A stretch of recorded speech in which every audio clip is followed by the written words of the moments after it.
All right, and we're live. Sorry guys, starting to stream way late tonight, but I don't know, wasn't feeling too hot. Didn't even know if I was gonna stream tonight, and I need to go get some water. So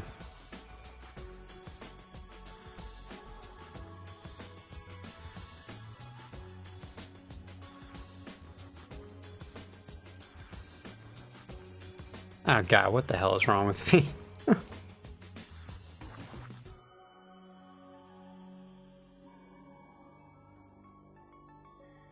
Fuck it. I'm just gonna be right back. I don't feel like setting up a standby screen.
Alright.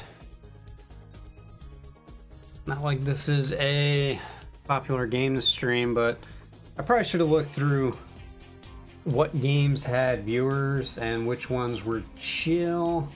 But I got a distinct feeling probably something I wouldn't own, even though I own like 1,000 games. You know, I don't own everything, so last time I streamed this game on Twitch, it was like 0 views, but yeah, I really felt like playing this. The new 40, not new, I mean the 4006 just debuted in this game, and I kind of wanted to do the USP again. I'm not even sure if I disassembled the USP in this game. Actually, a gun I own, and I field stripped it a couple of times, and I've been wanting to replace the safety on it. As I put a low profile, the compact safety on it, and it's just kind of hard to hit coming out of a holster, so I wanted to put the regular full size thumb safety on there. I also disabled the decocker on my USP. This is the 4006. This is a badass gun. I actually have some 4006 magazines, as I used to carry a Kel-Tec P40. So, and I always wanted one, but it's nothing. If I got one, it'd be a range gun for me. I know there's some surpluses, a bunch of surplus ones just hit the market somewhere. I think Copper Customs has them. Police surplus, which are the coolest ones to get, because this is like screams like 80s cop gun. I just don't like slide safety. This is nothing I would want to carry because I'm so used to like a 1911 style safety. So do the field strip.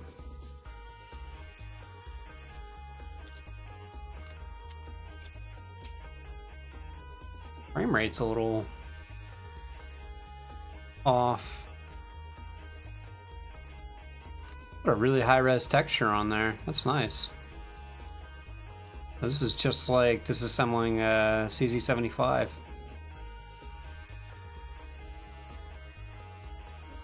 Or the taking it down.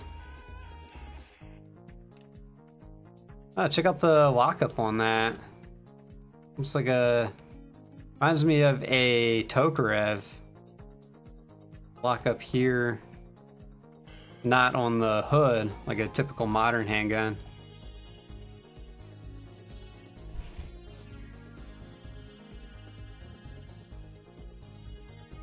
Barrel back.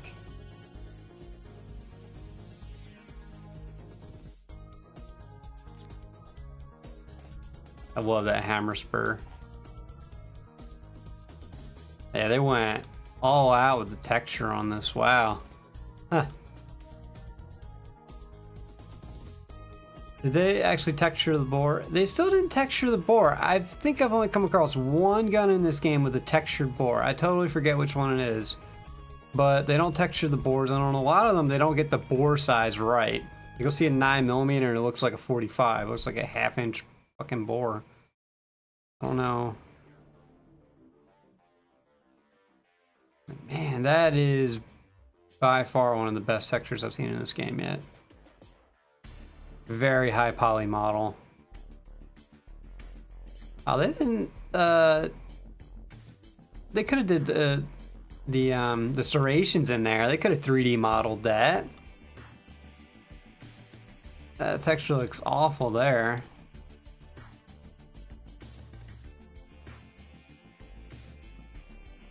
Probably should have had a little more clearance on the slide rails. Guns aren't that tight.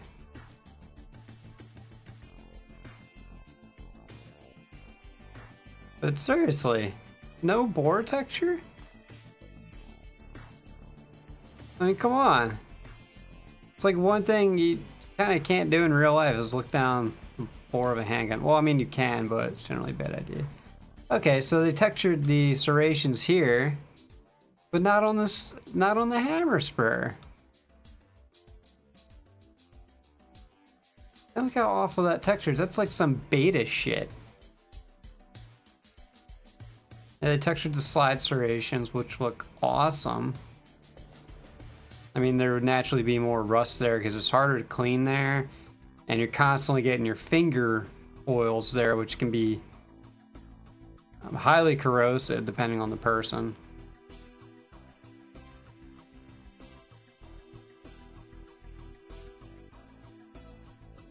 It looks like they just bump mapped the grip texture, but that's okay. I don't really give a fuck about that.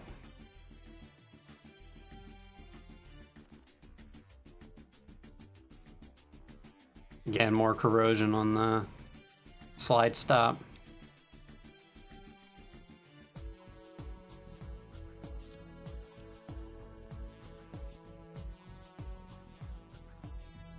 Mod 4006.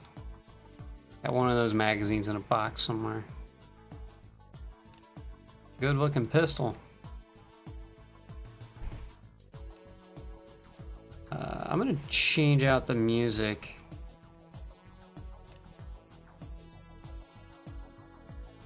I don't know, relax.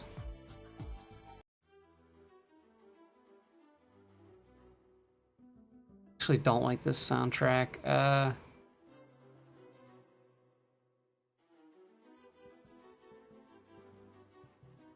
No, that's not it.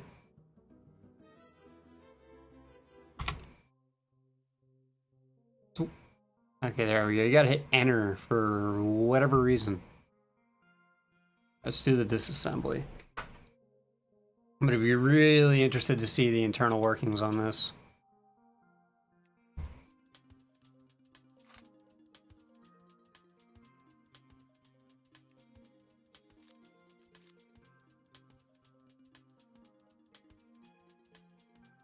I thought it had a blue. Pretty sure mine has a blue follower. Yeah, my magazine looks nowhere near that rough, although I think I brought a new old stock magazine when I bought my 4006 magazine.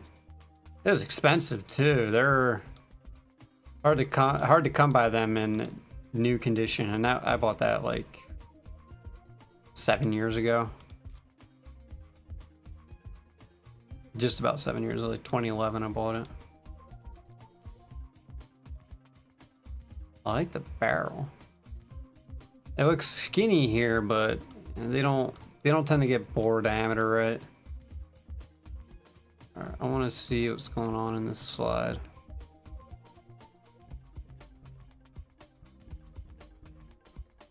I am not familiar with slide safeties at all.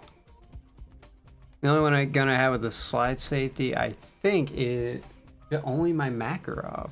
Yeah.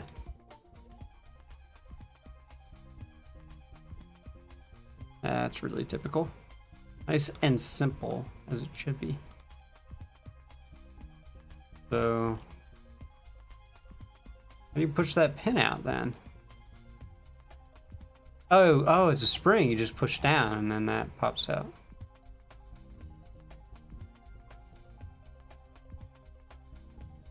And off autofocus. Then you just, okay, I've seen stuff like this before. Want the whole thing. Far I like it. I hate it when you have parts that you have to remove the rear sight to get to. I can't stand guns like that. Because then if you want to detail strip the slide, you gotta re-sight the gun. Or re-zero it. But push in that plunger there. Yeah. That's weird. Is that a slide safety on both sides? I'm gonna be real curious to see the hammer mechanism. Wish they would make this a little more interactive where I could like push on plungers and stuff like that. It's so weird. I guess the slide safety operates the other one. I'll have to go into operations mode and see how that works. Oh, this is one of those guns I was talking about where you gotta remove the rear sight. The pull, yeah. Oh, I hate shit like that. That just like, well, as a range gun, I wouldn't give a shit, but as a carry gun that's, I'm gonna fire a lot more than my other stuff, that would annoy the shit out of me. Alright, that's it for the slide. Oh, no. So dumb how they have you remove the sights. And it's not that simple. You were gonna hammer on that motherfucker. Oh, what? Firing pin return spring.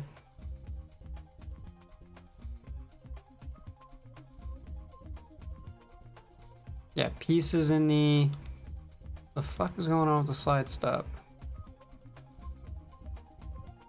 That's weird. There's like a spring detent. Okay, this is like a reverse 1911 slide stop. Instead of having the detent like here by the grip, it has the detent in the fucking slide stop. I don't think I like that. I mean, I guess it does eliminate that tube on the frame. You push out that pin. Yeah. That's basically a 1911, the slide stop, that little tube the plunger goes into. I guess it's thick enough where you could just house it in there. But that's a part that sees a lot of wear. I don't know. I don't like that. But if it's not a problem, it's not a problem, so whatever. Alright, so I guess we need to get the grip off. I just... okay, you gotta take out... That's what I figured, you gotta take out the pin at the bottom here. Most of the times when I'm working on guns, I just like look at them and I go like, I bet I can take it apart this way. Actually, I think the last gun I worked on without like any directions was my SKS, and I didn't fully detail strip it. I took it down most of the way. But there's a lot of little parts you don't ever need to touch. Unless they're broken. I never cleaned the piston though. It had a good, really good bore when I got it. And hitting like center mass at 100 yards was easy when I got it. Even though I had like no rifle experience. Now I'm sure the bore is like thrashed. I just never took care of it.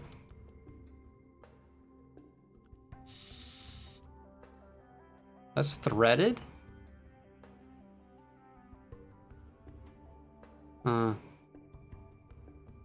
I never like seeing threaded parts on a combat gun, although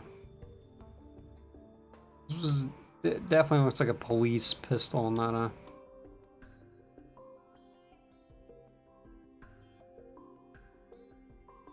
I think they were going for a military option here.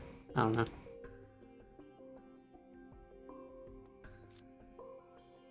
Pull that out. And you're wow, and like, game does a lot of work. For this gun, the game is doing a lot of the work for me.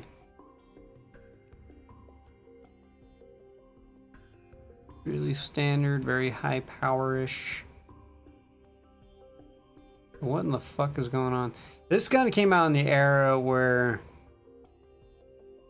guns were very lawyer friendly, like stupid heavy triggers, weird, like overly complicated safeties, both manual and passive.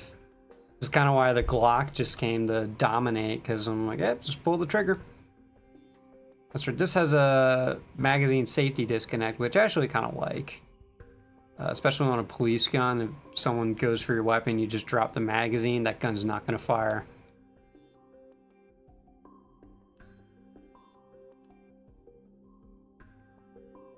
That's got to be it. That's got to be the magazine. I don't know what that is. Reminds me of a magazine break on a CZ75, but not. That's got to be the magazine safeties. I'm seeing like a weird spur there.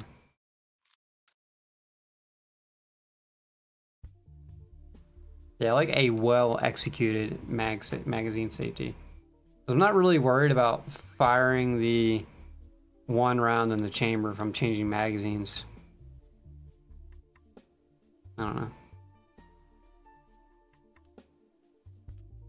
I mean, statistically, that's such an improbability.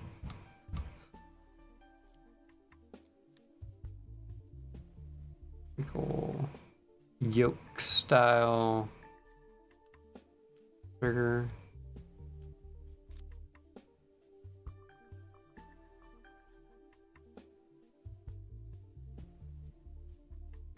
I don't know. I mean, the gun's cool as hell, but I mean, it's just like an everyday carry gun. I would get used to it. If this was my only handgun, I think I would like this. I mean, this gun's got a good track record as far as I know. I mean, it's N40. It's got a stainless steel frame. It'll handle that recoil well. It's built around the 40. I think this was rebuilt around the 40. Superb capacity. Grip's kind of long. I don't like how long the grip is. It's like a... I'm trying to remember. Maybe it isn't that long. No, it's not that long. It's like an 11 round magazine. It's not like a true double stack. They're kind of staggered. You can kind of see here, they're really close together. I'd probably rather have this gun in 9mm, but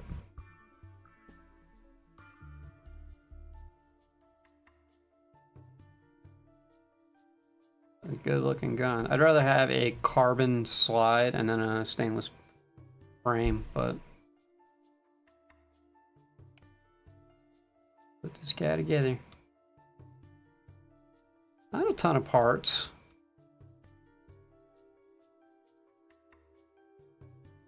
A really simple gun. Probably more simple than it needs to be. I just don't like slide safeties. I'm used to pushing down to activate the safety. That's why the safety on the Makarov doesn't bother me. And that's not a gun I would carry anyway. Fucking 9x18 Makarov. Alright, I'm gonna reassemble the frame first.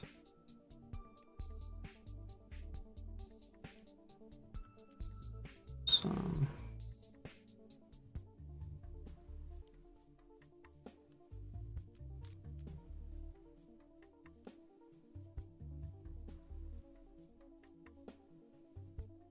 walking here, so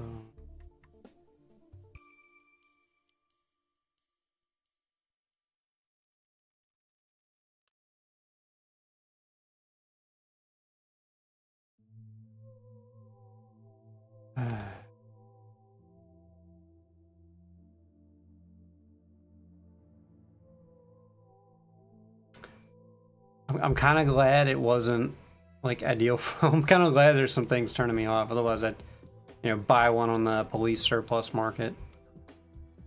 Not that I have money anyway. Do these have to go in? No, they can go in like whenever until the hammer goes back in. What are those called? It's a disconnector lever spring. The magazine disconnect ejector spring. Or no, that's probably not the no, that's just a regular disconnect. I gotta learn a little more about guns. This game is good at showing you stuff, but it doesn't explain anything. That's the that's this part of the steer spring. Oh, I should pay attention to what things are called.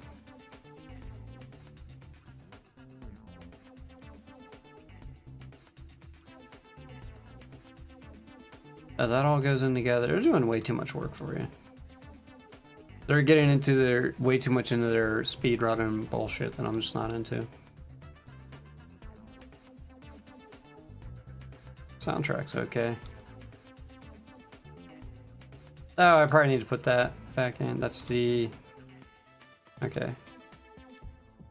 That's why I wasn't going in. Yeah, they should at least make you put the that trigger pin in. Oh, way too much of the work for it. Oh wow. Looks good from a distance when you really start zooming in. They could have put a higher res texture on there, but the detail's really good even without the resolution. I mean, I'm sure they have a higher resolution version available. I should double check my settings. Make sure I'm in like ultra or whatever. Under 4.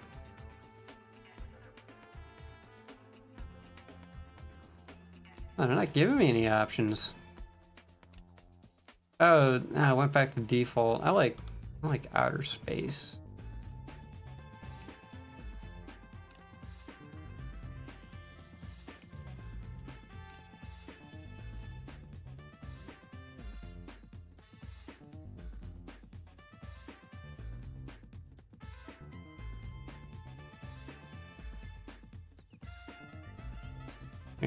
No, not yet. What's this guy? This is the disconnector.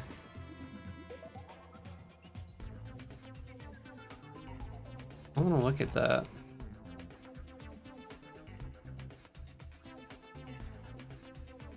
I really want to learn how the magazine disconnector works, because I do not own a gun with a magazine disconnector. Because in the past I bought into the logic like, oh, they're stupid. Yeah, the game is doing way too much work. It just put like 8 parts in for me. This I can all understand, but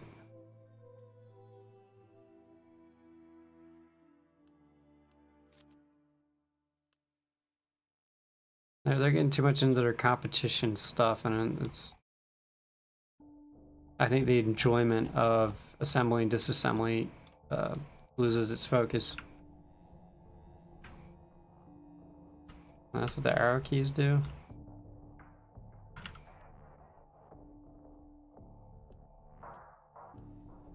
Okay, we gotta put, see, like this, that's 1, 2, 3, 4, 5, 6, 7 parts it does for you, and in hardcore mode that'd be 1 click. I just don't like that, because it you just, I don't know.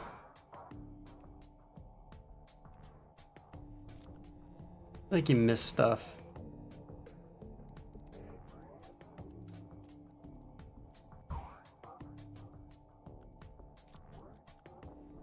Becomes more of a game, I guess.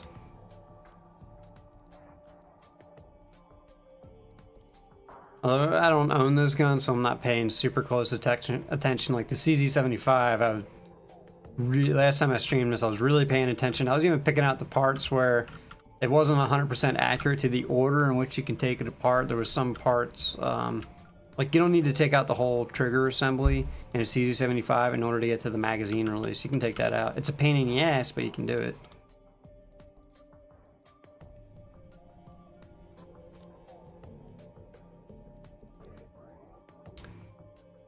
I have mixed feelings about whether or not I want a captured mainspring. For like everyday use, I much prefer it, but when you decide to swap them out or whatever, or if it's a gun you shoot a lot and it's going to be changed more often, it's nice when it's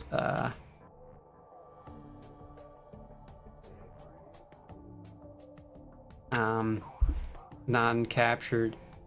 But for like regular cleaning and stuff and just everyday disassembly, it's kind of a pain in the ass. Like my USP, it's so convenient until I had to change it, which is not something you do often. It was just a used gun, so I wanted to do it. But like my XDMs didn't have captured mainsprings. I kind of wish they did, because they were a bitch to put back together.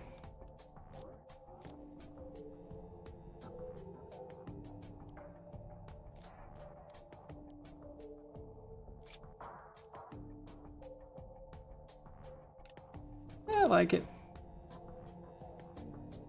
900 XP. It must be they must be asking for a lot of points for it.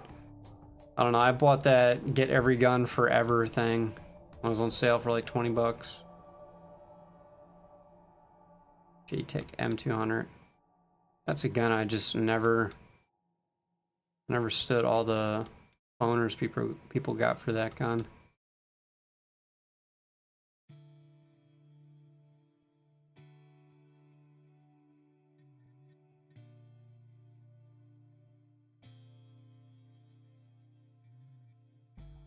What gun do I want to work on? Well, there's no one in chat. Otherwise, I would take recommendations. I don't think I've worked on the USP. Working on the Glock 19 on my phone. I love the Glock trigger, the simplicity of it, but I don't like the gun itself. I have several. One of the things I hate about patents, I understand why their stuff is patented, but it's like I feel like the Glock trigger needs to be in a better gun. Like Glocks have a lot of problems that no one wants to talk about. Like they're sensitive to limp wristing.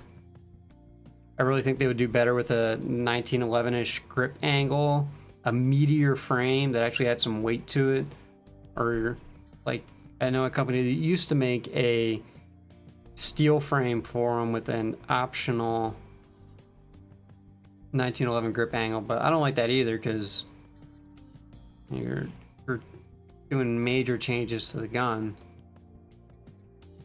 That's right, the Lamat revolver.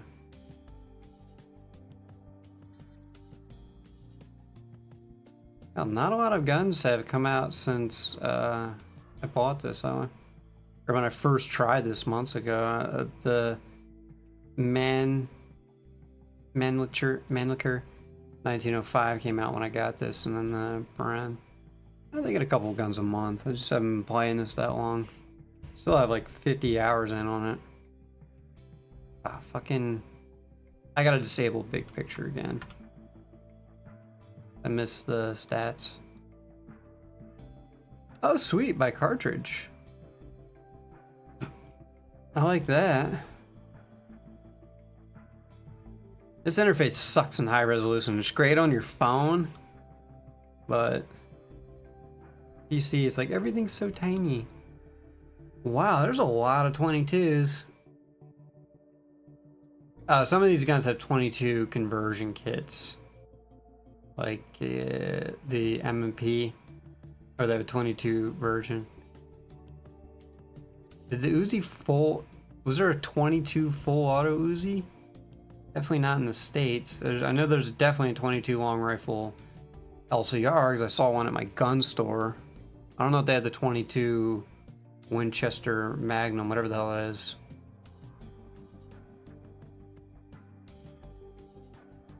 Remington Derringer. Derringers are cool. I like 22 mouse guns because there's nothing I would ever carry. But you know, 22 is cheap. Like with the 32 or 380, 380 like it kind of comes and goes in availability. It's always pricey. 32, I don't know much about that round. I really want a 32 just to have it. Alter PP, that's right, they did have a 22 version. It was 62 by 51 NATO. Madsen machine gun? Must be counting like a post-war. Yeah, no, the Sterling MK4 is not a 308 caliber submachine gun. Holy hell. It'd be a little unwieldy.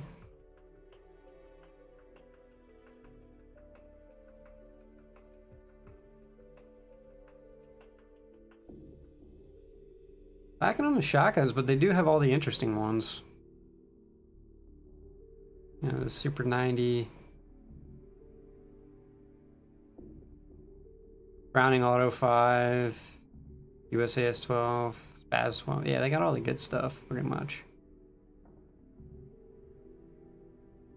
30-06. Yeah, they got all the big ones. There's a couple of modern ones here and now. This one company's doing a modern BAR, which really makes me wish I had just money to blow. I can buy a lot of guns. I've bought a lot of guns, but you know, like a couple $100 here and there. The only expensive gun I own is my AR-15. That's because I bought it in pieces over a period of like 6 months.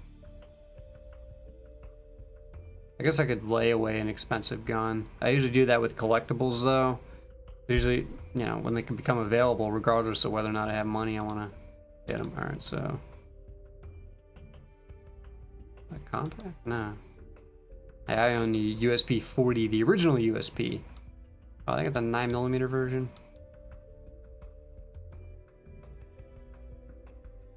I don't like 9mm that have been converted to 40, and I don't like 40s that have been converted to 9mm. They always wind up overly bulky, which is the USP in a nutshell. Though I'm sure the USP 9mm is fantastic. I trust HK to do caliber conversions right. I don't trust like Smith & Wessons and Smith & Wesson and other companies to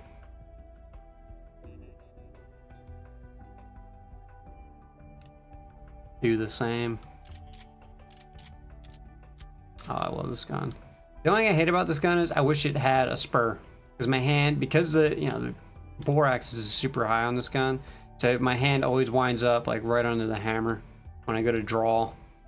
Because I'm used to my CZ75, where I can swoop in from the top and slide down that spur. Whereas this thing, you got to slide up the grip when you draw, which is, and with the Glocks, it doesn't matter because your hand goes up so high on that gun.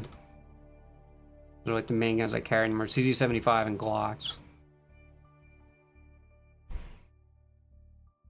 Yeah, occasionally my USP. It's lightweight, doesn't kick that much. A little more potent.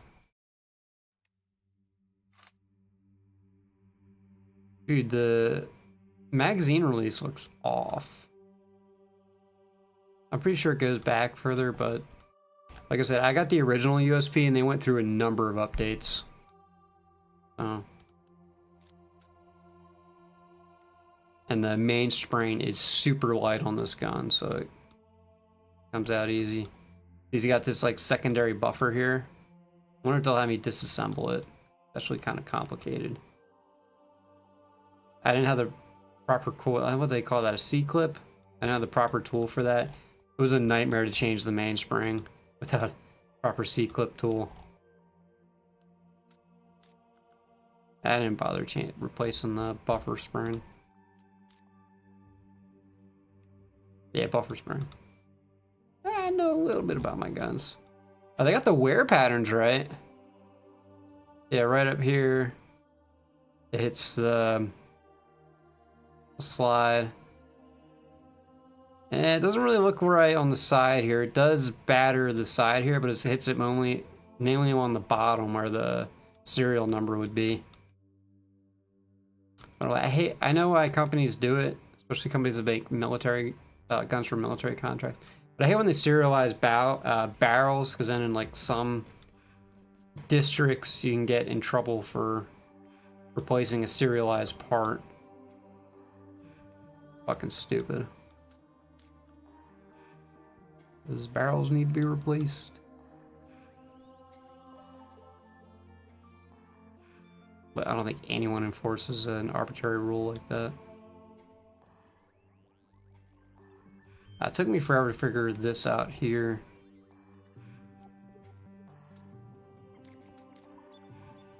Getting the firing pin, like figuring out what angle to put it in, because I checked out armorer's manuals for it. I couldn't figure out what angle the firing pin was. It has to go in a specific angle where that cut is, and so it interacts with the firing pin block, right? I've fully detail stripped this gun. My 1911, I've only fully detail stripped the slide. I haven't completely taken the frame apart. This gun I have completely detail stripped.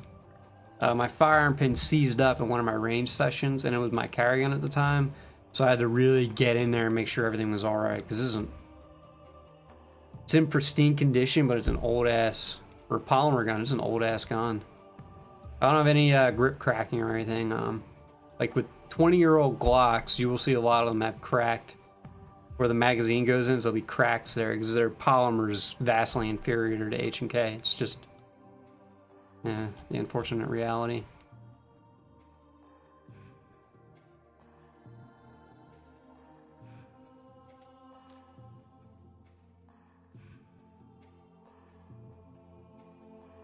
Big old safety there. I want to get an ambi safety for mine. I don't think I ever took off the magazine release, which you really don't need it. Oh, I remember doing this. Such fucking pain. As much of a pain, this gun's a pain in the ass to work on. It's not as bad as my CZ75, which I haven't bothered doing anything with. Yeah, this part I replaced where it removed one of the notches, so my decocker doesn't work. I have my decocker disabled because I carry cocked and locked, and I like to ride the slide safety. So yeah, if I like to ride the safety, I really should have the full size magazine or the full size safety. The only downside is with the ambi safety, you have a big flap to swipe your safety on, but it takes a lot of pressure to activate the safety on this gun. It makes a really loud pop when you take it off. Whereas the CZ75, it's like dead quiet when you activate the safety.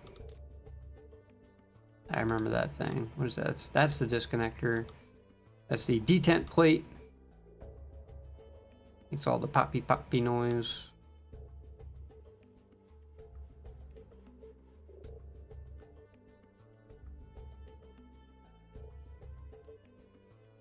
Roll latch.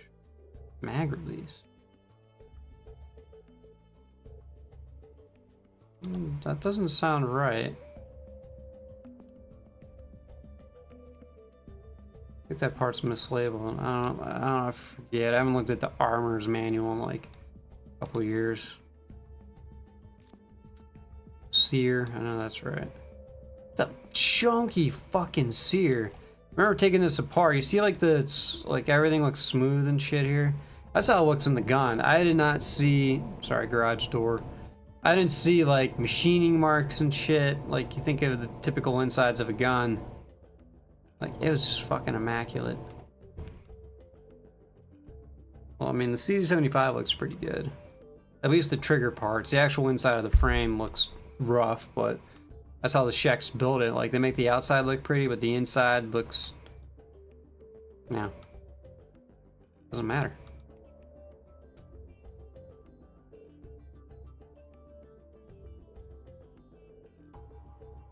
The ejector is molded into the frames. Can't take that out.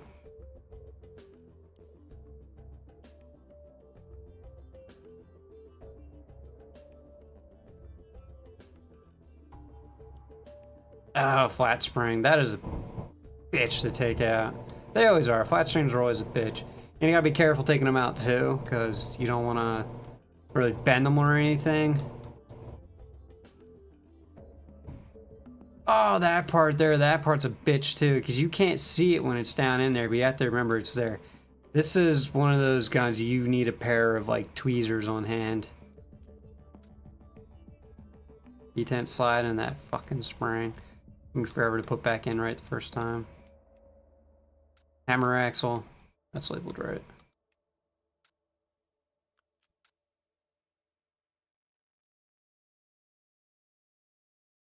I don't know if I actually took the strut apart and springing on that. Does not have a yoke style trigger, but that makes sense. Otherwise they would have, it has, the USP has very chunky magazines. I don't have my USP behind me. They're thicker than Glock mags. I know, because I bought Glock magazine pouches for it, and I had to take a hairdryer to them. I don't even know where that magazine pouch went. I don't know if I tried to sell it or give it away or whatever. Yeah, the trigger is really, it has a lot of give to it, mainly because the trigger's plastic. Then it has just a 1 bar. It's heavy too. I gotta get the tactical kit for it. I usually don't mind a heavy trigger, but if it has like a give and stuff to it, like the CG75 trigger, like I don't care that it's heavy. I mean, I carry both guns cocked and locked, but even in single action mode, it has a give to it. And it just makes the trigger less predictable, which I don't like. I don't remember that spring. Slide release.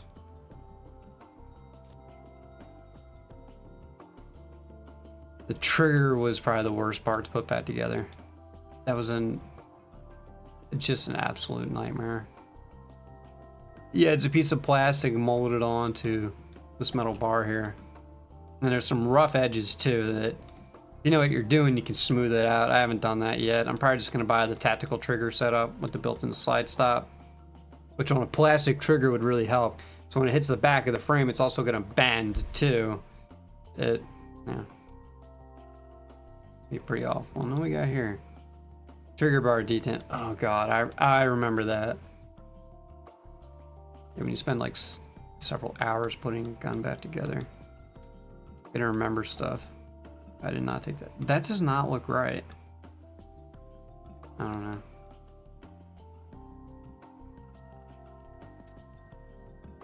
I've been wanting to replace the sights on my gun. I didn't know it was that simple to change sights.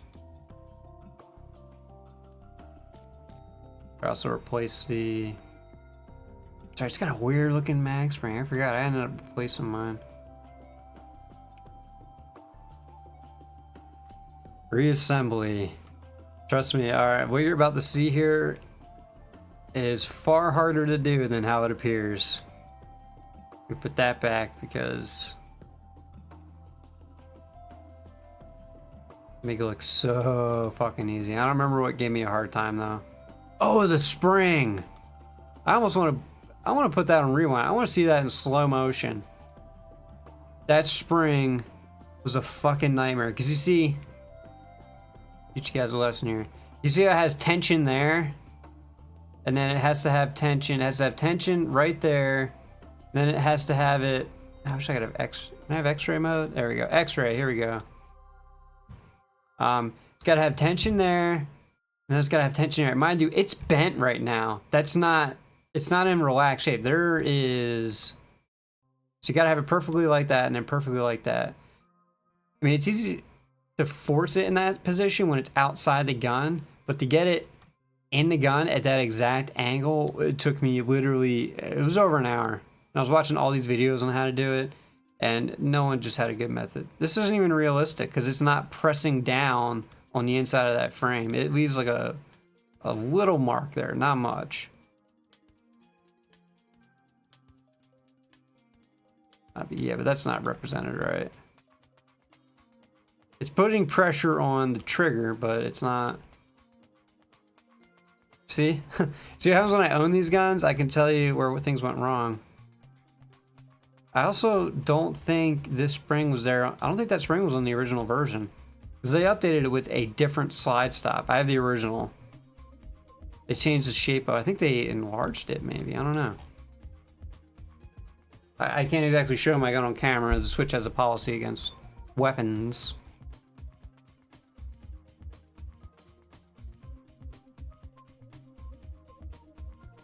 Part of their safety, whatever. Their fucking safety bullshit.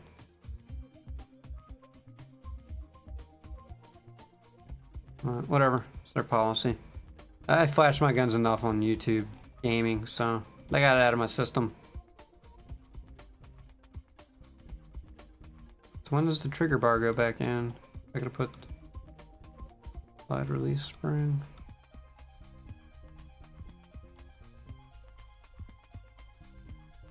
I can fucking remember. Yeah, this is the kind of gun you have in Armor's Manual in hand. Unless you've disassembled it like 20 times. It's a lot less intuitive than, you know, like an AR-15 trigger group. The AR-15s are pretty straightforward. Once you've built them, like assembled them once or disassembled and reassembled them once, I mean, they're really straightforward. I mean, they're fucking Legos.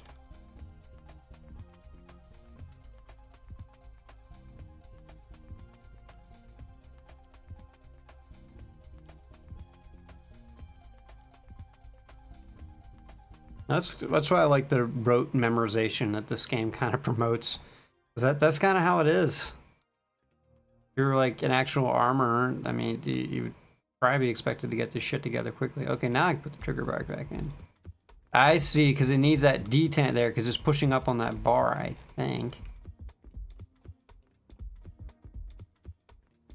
Interesting. Okay, so it just needed that detent.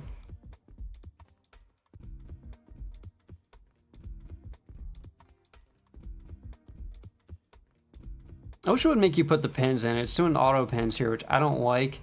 Because on the actual guns, it's very important to remember what pin goes into what. So this game wasn't really made with armors in mind. Because this shit is just not that simple. Okay, that goes in first, and then you get the hammer axle. Okay.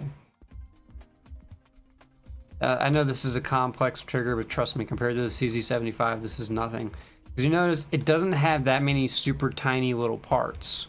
You see, it's 54 parts total. That was less than the 4006. And they're big. Most of them are relatively big parts. I mean, look at the size of the sear. They're all chunky. I've field stripped, detail stripped more guns than I thought. I also did like a Keltec E11, or the 40 caliber version. Yeah, my clocks, of course. Clocks have teeny tiny parts in them. They're simple, but they got teeny tiny parts in them. They don't break, so that's all that matters. But this gun's got chunky bits to it. CZ's got they got like assemblies. They got like trigger part assembly parts to them, and there's a bitch. At least everything's like relatively chunky here. Annoying fucking flat spring. That was another part that gave me hell. That's why I remember it. And then remembering the order of these three parts here, and then the detent's easy to remember. And remembering the order they go in. Okay, the sear.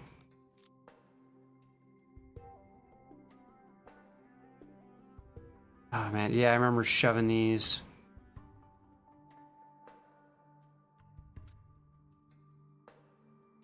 That little sandwich. I think that's calling it. I'm like, this is just an annoying metal sandwich. Remember what the fuck? God, it's just recreating my USP experience. Fucking order. Where's my armor's manual? I put in the control lever now. Yeah, don't worry. I fucked up the order when I actually worked on mine. Then I think, yeah, okay, the detent place goes in now. And I already put in the detent slide already in there. one of the things I did a number of times was I put in the detent plate without the detent slide and associated spring. I did that I don't know how many times.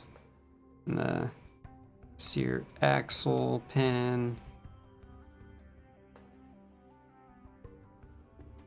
And then inner loop insert assembly. The that holds the each pressure on the mainspring there. Slide was another nightmare. I mean, it's a German gun. It's not gonna be simple, right? Yeah. I don't like the way it had that quick animation there. It's not that simple. It's weird. It actually looks like a proper 9mm bore. At least the feed ramp. That's a very narrow feed ramp. Like the 40, that's a meaty feed ramp. Extractor is easy to deal with. Still need to push, man. That's why I like the old 1911s without the firing pin safety. You can take that apart with like a little plastic, just like a piece of plastic to just push in the firing pin and then just yank all the slide parts out. Simplicity. Field strip is a little more complicated, but whatever. What's that? Buffer spring assembly. Oh, that doesn't identify the individual parts of the buffer. That's kind of lame.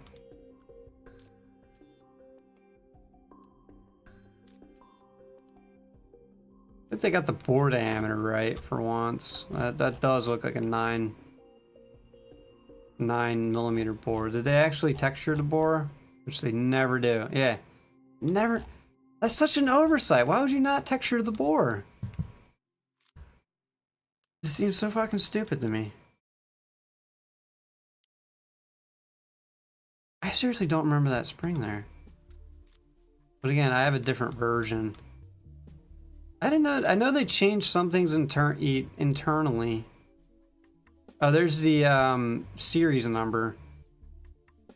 Mine is it's not a 93. The original USP 40, the original USP, which was in 40, came out in late 93. Mine's like a mid 94. They came out very late at 93, and they didn't make that many. Because even the 94 guns, the ones with the 94 numbers, these 2 digits here, like you get ones that are early 94, they are very low serial number. Mine is relatively high compared to the early 94 guns. So mine's like mid 94. I think the magazine plate's even dated. Let me check here. Oh, they didn't put or is it on the actual mag? Yeah, they're dated on the mags. I think mine says like June 94. The original magazine that came with it. I don't have the case though. I don't have the case, the original box or anything. It's just kind of gay, but I got it for like $600, so I can't complain, and it's like barely used. It had been sitting for so long that the firing pin seized up on it. Oh, that's right. I wanted to see the 4006 in operation.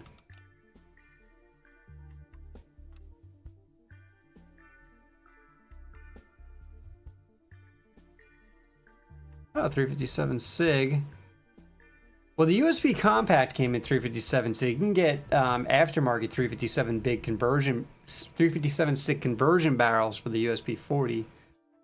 I did not pick that from the 357 SIG model. AMT backup. Oh wow, that was in 357.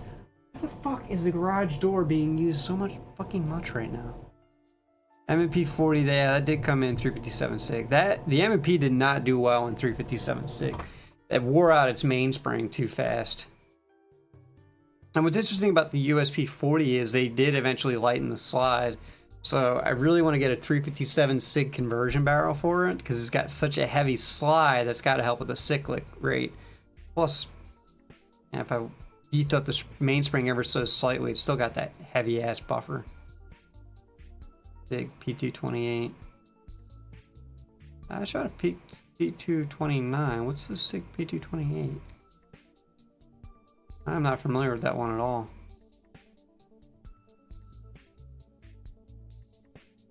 XDM was not in. No, there is not an XDM 357 Sigma. I'm almost positive they have a drop-in conversion barrels for it, which I wanted to get. But the XDM has a really light slide compared to the original XDs. It is surprisingly light. Well, compared to the XD. And I still had the XDM 40. I basically had the one here in the game. And then I had the XDM 5.25. I had the 4.5 and the 5.25 and 9mm. And there were a lot of additional machine cuts on the inside. It really lightened the slide. Because of that, it had like an insane whip to it. I just didn't like the whip on the 9. The 40 was fine. It was really very flat recoil impulse. A lot of felt recoil, not a lot of muzzle flip though. And that's what really matters is the muzzle. 357 Sigma. Oh, I mean the 9 felt like a 40 when I shot it. It's so much kick. I shot my buddy's Sigma. Oh, I mean, for the money, it's not a bad piece of kit, but if you're paying more than like 300 bucks for it, like don't fucking bother with the Sigma. Like just. Like I gotta use Glock for like Glock Gen 4 for like $4. At that point, you might as well just spend a teeny bit more money if you're getting it for like a Sigma for $350. Spend another 50 bucks, get a Glock. Wouldn't recommend a Glock 40 though. They're always in the used gun safe or the used gun shelf at my local store. But it's like hard to come across a used 19 or 17. Especially a Gen 3. I'll see the Gen 4s on a regular basis, but a Gen 3? Oh, the Gen 4s had nicer triggers in my opinion, but it's my opinion.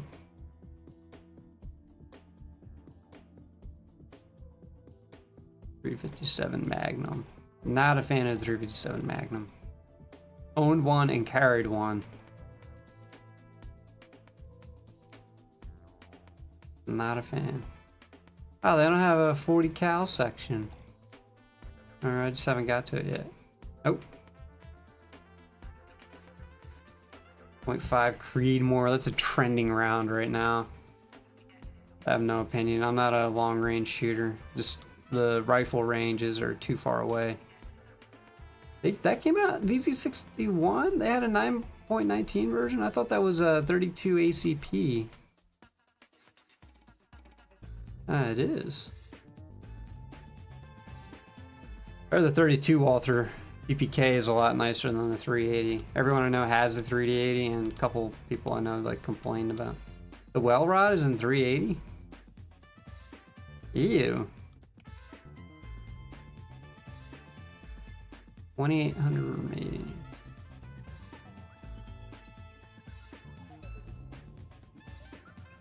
Okay, it did have a 9. I thought that was a 9.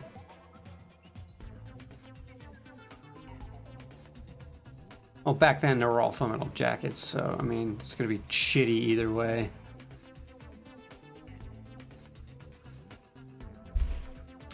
I don't know how good the stopping power was on the Tokarev round. That's what I've always been interested in. Like, how does a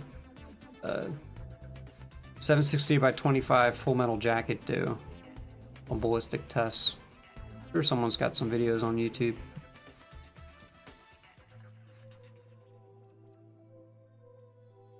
Like a 12. I wish I had bought them back in the day. I remember seeing them at a gun show for like 350 bucks, man, for the 12 gauge. I wanted one. I'm just like, these things are kind of cheap.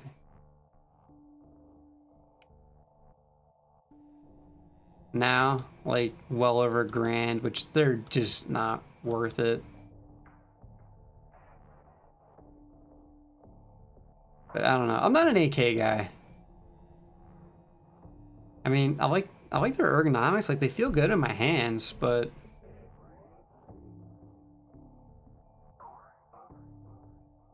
like for a little guy like me, they fit nice. And nice and balanced too, like a wooden stock. I don't know.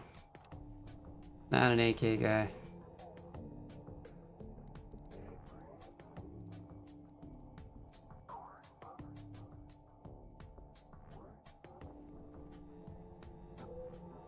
go all the way down. Those are the big boy rounds.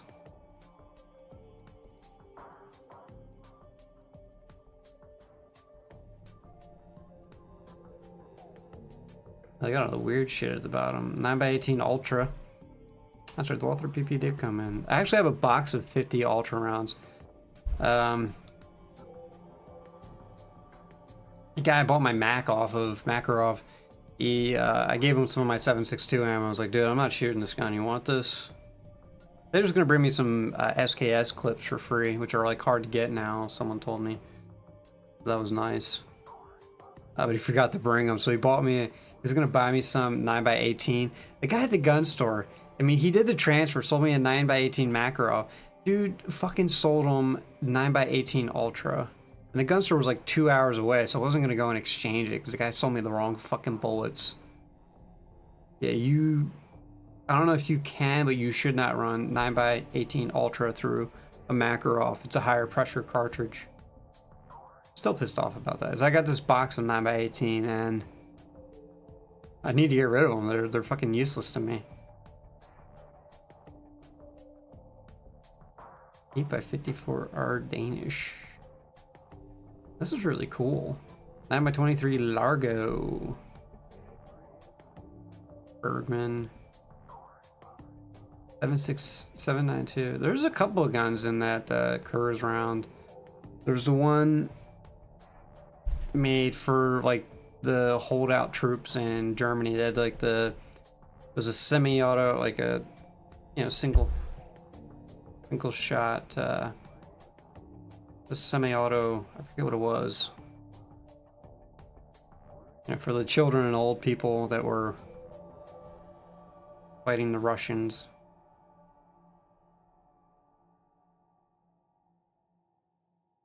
.762 by 38 neg. Oh yeah.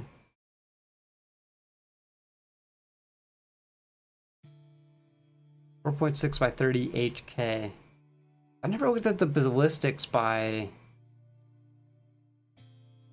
that round, but when I read No Easy Day was it Mark Owen, he was acting like the HK MP7 is fucking awesome with the suppressor. So it can't be that bad of a cartridge, but I guess when you're up, like you're at point blank range and full auto, you're gonna hit the guy more than once, I guess.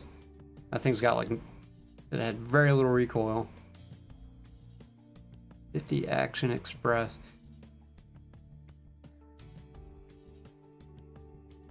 Another, just not in the Desert Eagle. Springfield XDM was never available in 45 gap. That was the regular XD, which is not in this game. I had both at one, but I had two XDMs and an XD45 tactical with the model with the safety. The reason I picked that up because I believe it was entered for trials for the U.S. military, and I had the chrome model, so I think it was badass. I ended up selling for like $50 less than what I paid for it. I would have held on to it, but it was too big for my hands. I was looking into getting the grip reshaped. I kind of wish I had held on to it. Well, the thing had a wicked flip to it. It had a relatively heavy slide. And 45 ACP, standard pressure is a low cyclic rate. So it's just like this meaty slide going back and forth. But like what felt slow to me.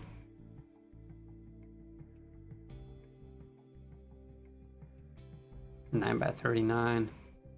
That's an interesting cartridge. If I can get a hold of some. Just the cartridge. 5.7 by 28. That's a cool round. That's a round I'd like to get a hold of. Wish the 5.7 wasn't stupidly priced, but it's easy to see why it's so expensive when you see it disassembled.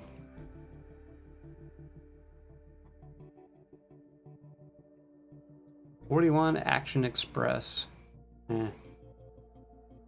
I'd love Jericho 941 and 9mm, but they do that stupid thing where you gotta take out the rear sight to fully disassemble the slide. I hate that.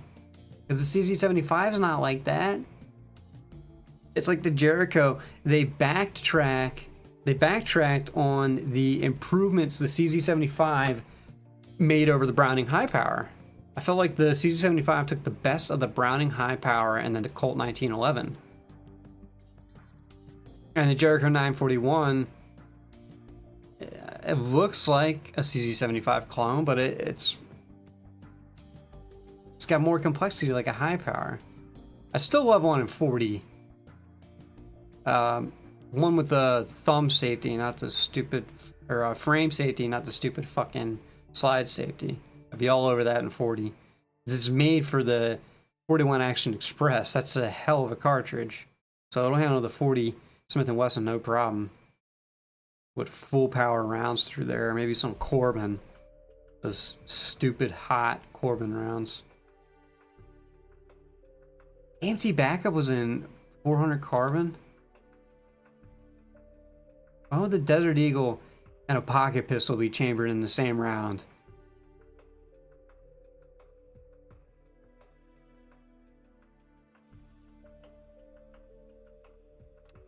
I want to look up. Yeah, they get their information from Wikipedia. So 22 LR, 380 ACB, 38 Super, 9x19, 357 SIG. Okay, that's a potent cartridge right there. That's not a joke. 400 Corbin and 45 ACP. Jesus. Yeah, 357 SIG's not a joke.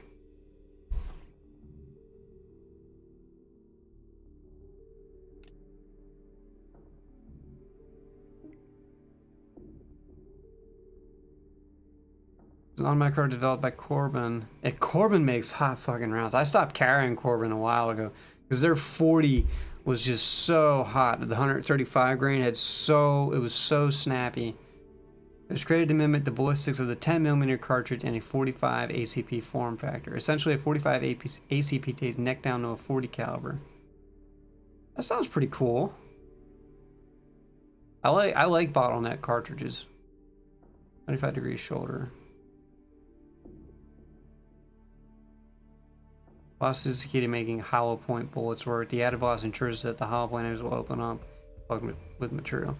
Well, modern hollow points have no problems expanding. That issue's been alleviated a long time ago. This reduces the risk of overpenetration and allows the action of the hollow point to dump the available energy into the target. It's all hollow points do is make sure energy is delivered to the target. They don't inflict pain and all that bullshit. You want to torture somebody, use a 22 and keep them alive. They wanted 400 carbs to be easy for hand loaders to make. Huh. I got in a hand loader a few years ago. Ready available, gave the short term and head spaced it on the case shoulder rather than the mouth so that overall length is not critical and the bullet can take a tight roll crimp to avoid setback and get a more efficient powder burn. Ooh, I like that. One of the issues with 40 is setback, which I've dealt with when I had my 40 caliber pocket pistol. The recoil would knock the bullets back into the case. Performance is on par with the 10mm, yet pressures are much milder. Huh. Battery ammo is loaded to plus P45 levels. That's not a lot of pressure. Where's the SAMI specs? What's the actual pressure levels? Ah, it's not listed. 45 ACP is plus power. He's like way less than regular 9mm. Was it like 43,000 PSI? Or is that regular?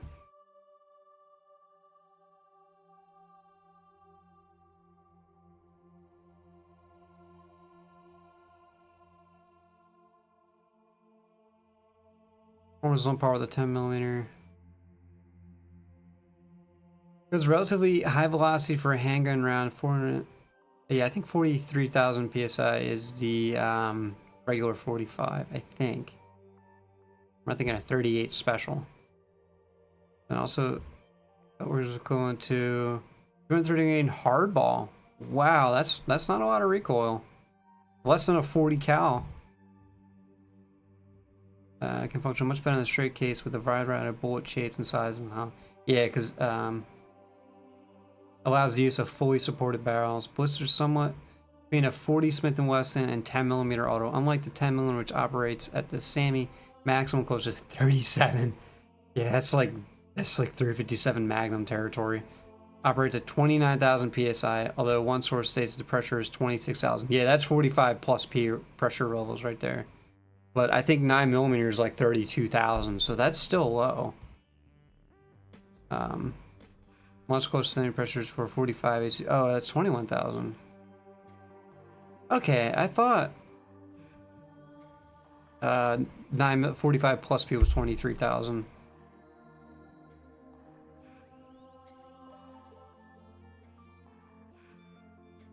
SAMI maximum pressure is 35,000 psi. That's still like 9mm plus P. Oh, the plus P's all over the place with pressure levels. Michael Shovel National.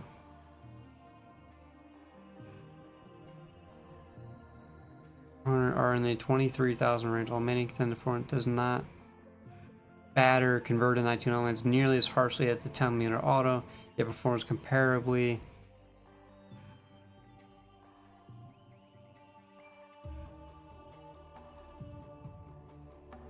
40's up there, 35,000. Yeah, I think 9mm is 35,000. I don't know why I thought it was 32,000. But you get different numbers from different. No, you shouldn't get different numbers from different SAMI specs. What the fuck am I saying? Target shooting, practice shooting, self-defense, and the handgun hunting of small to medium game. Those later bullets are perfect for small game handlers. Have worked up loads. Wow, these 180 grain bullets. Wow. 1250 feet. So they got supersonic 180 grain rounds. That's impressive.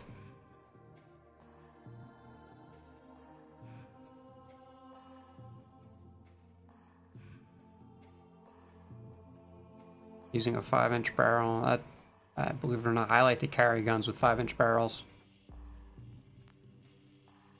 Although I'm looking to go to a compact now that I'm considering red dots. Whenever I have money. Oh wow, it's 11 o'clock. Jeez. Yeah, I can go on and on about guns. How do I get out of here?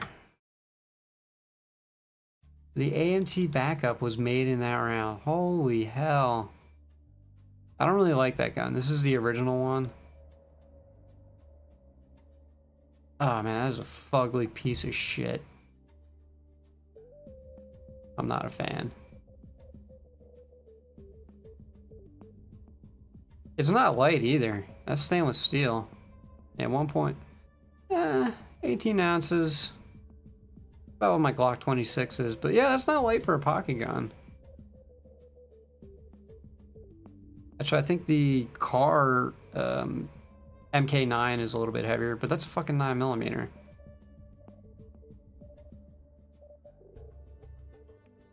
I think the Guardian ended up surpassing it. It doesn't have a... You can't field strip it either. You gotta like pop a pin and get a tool. Yeah, you can't field strip it without tools. And the gun you can't field strip without tools is not a gun I want to mess with.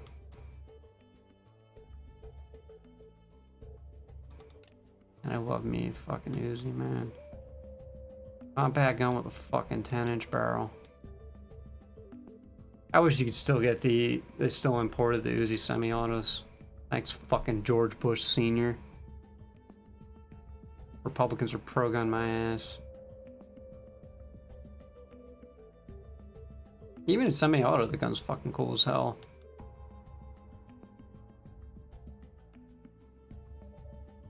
Cause like the current Uzis, the Uzi Pros are closed bolt, so still the same operation.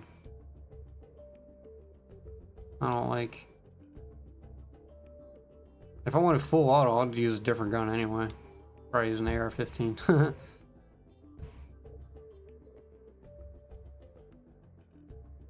All right, I'm gonna go to bed. Just a little chill stream here. Nobody wanted to chat. That's alright.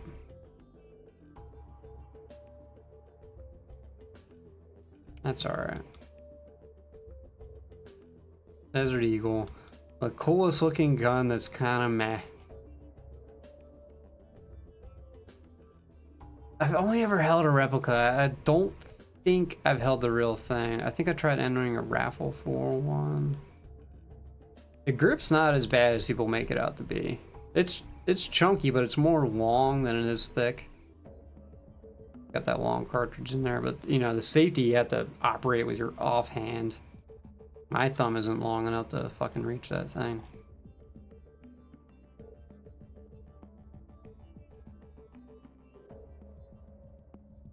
LCR, I think that was the first gun I got first place on my times. I got a credit for that. I got 3 credits, and that's from getting first place. Of course, I don't give a shit about credit anymore, but...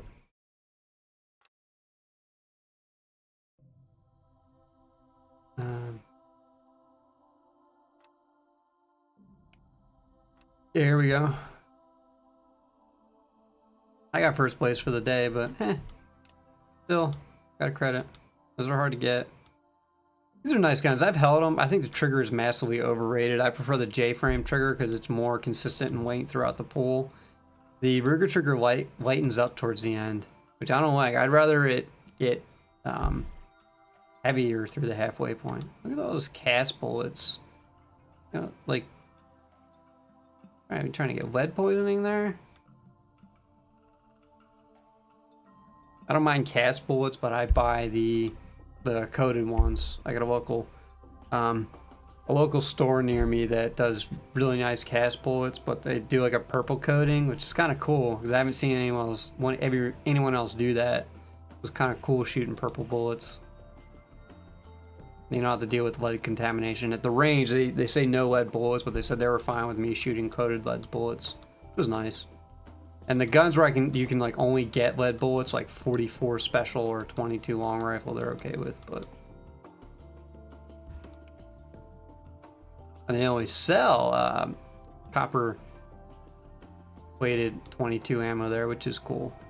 I'm glad they do that.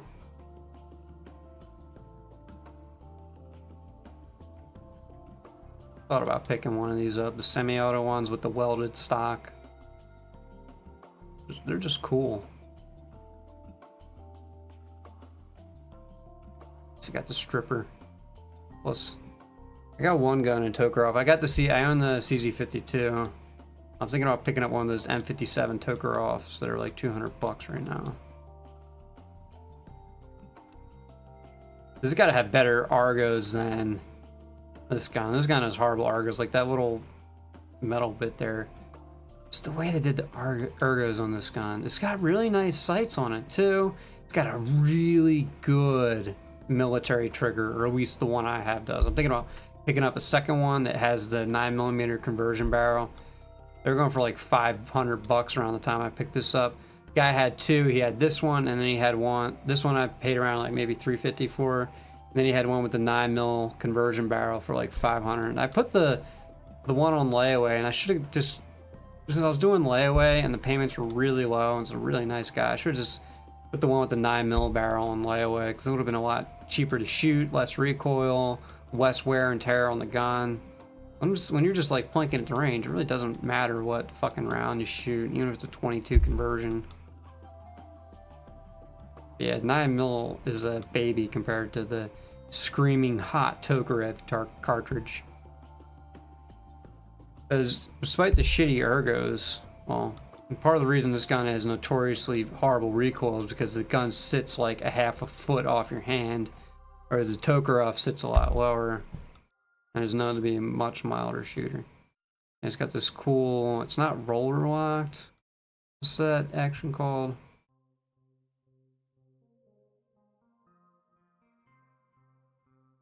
It's also cool I have this, I also have a CZ75, so it's cool.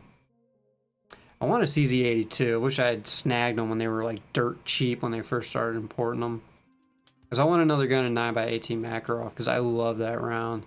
That's such a nice round to shoot because it's more potent than a 380. It's closer to like a 38 special. But in a blowback, it's nice. Because if you put a powerful cartridge in a blowback, they're just unpleasant. But when I shot my Mac with like fucking defensive Hernani hollow points, which are not a joke, I would not want to be hit by one of those, even in 9x18. Just a violently fast cyclic rate, so your sights just go right back on target, but it has shitty sights. But a CZ82 has really nice sights. The CZ52 has nice sights, the CZ75, I mean, the Czechs just put nice sights on their military pistols, and that's very unusual for a military handgun back then. Like the Mac. Oh, well, I have an IJ70, and it still has god-awful sights, even though they're called target sights. I'm going to be really curious to know what the kind of sights the Tokarev has. The Yugoslavian version. Where is the Tokarev? I just love that gun. It's just so simple. They look like decent sights, and I've been told they have decent sights compared to like the World War II 1911s, which have awful sights. I can't get a good angle on the sights. I don't know if I really trust the model. That's a very generous U-notch. Usually sights are too small, but sights that are too big are really not an issue. Really awful machining on the trigger. That's accurate.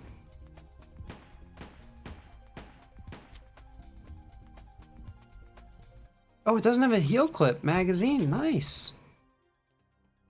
Yeah, they went full Browning on this. That bore looks like it might be just... That bore is too big. I don't know. It could just be the perspective of the game. All the bores look too big in this game. Ah, shot myself in the face.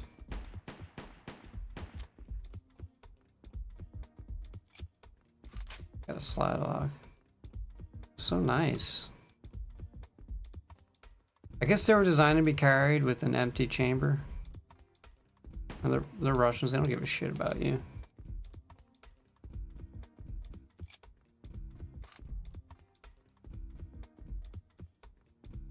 I don't know. This is a nice gun. Simple, to the point.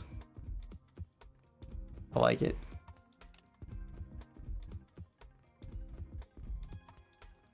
Like shit that's simple.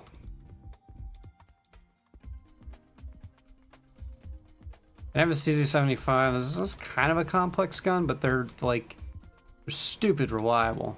For a tight-fitted gun, they're stupid reliable. I mean, the Israels used them. They just had a bunch of Israeli surplus a couple years ago. I wish I'd picked one up. You can grab like a decent one in decent condition. A pre-B CZ75 before they put the firing pin safety in them, which they don't really need. Like 250 bucks, man. You can get like magazines, no problem for them. High cap magazines. You can tune them to be stupid accurate, just stupid accurate. I have an SP01. It's a hefty chunk of metal, but I love the CZ75. Well, I say it's well, compared to the Browning, it's simple. The Browning high power is very complicated. Yeah, I fucking love. These are my favorite. These are my favorite pistols in the world. They're the best. My favorite rifles are the AR-15. That's because I've shot them.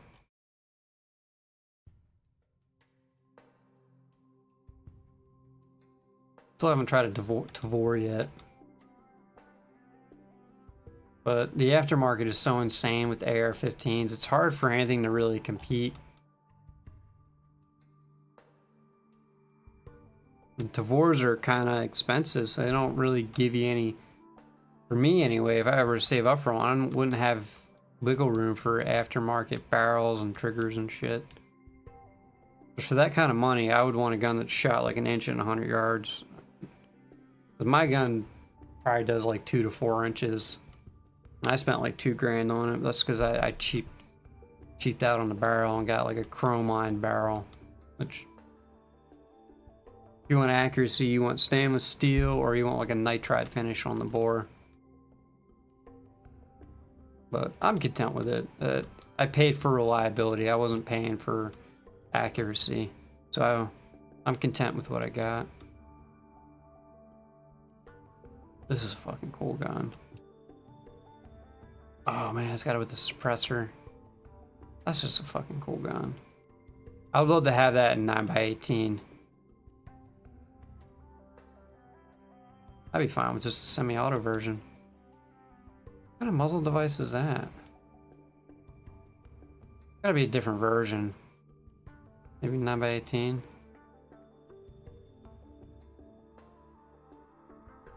So cool.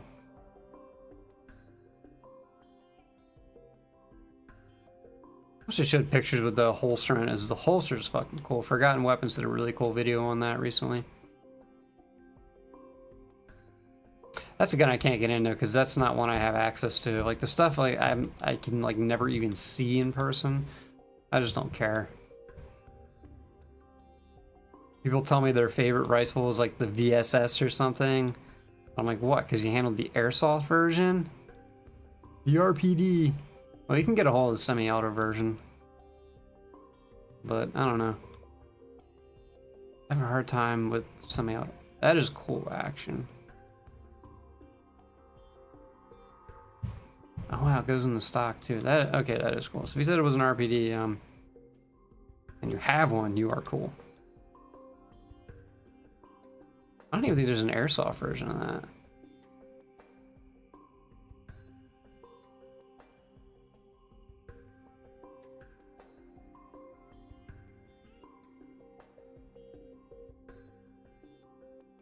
Remington R51. Remington's about the good is filing for much oh. I don't like Remington.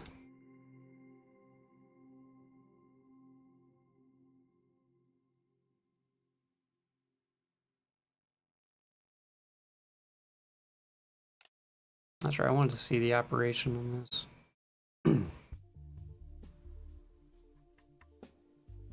So what am I looking at? The magazine disconnect, so I guess I gotta do X-ray. Oh, that yoke takes up a lot, so...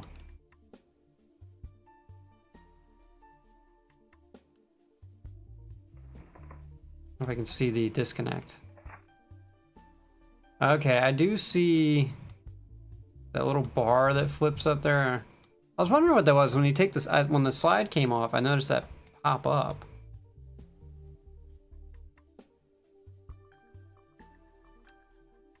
Oh, it doesn't highlight that or show that part. Is that it right? Reload. Okay, there it is. That part right there. That's gotta be part of the disconnector. That was like a well-designed disconnector. When they're not done right, they can be a fucking liability.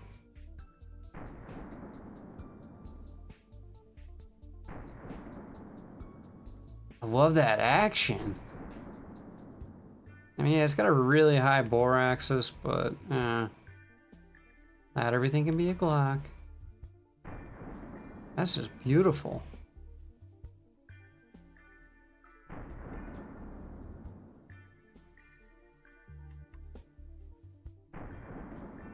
I mean, the angle on the trigger yoke is weird. Like a CZ75 is gonna, I'm pretty sure it's gonna be like straight. Dated, but you get 11 plus 1. Not too, maybe a thinner grip. I want one. Okay. Locks up right in there. It doesn't lock up in the hood. I like that. Much harder to fit barrel, like a fitted barrel in there, but whatever. That's round. Hold open.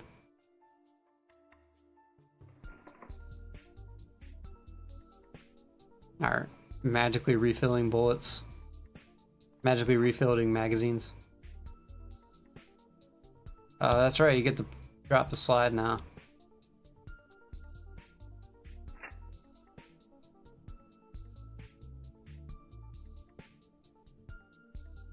Fucking cool. Can you decock it?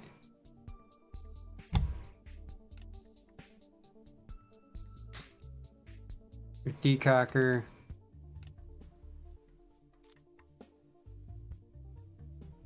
Oh, cool. Some of the older guns, they like cock it if you take the safety back off, so we can see it in double action mode. Cool.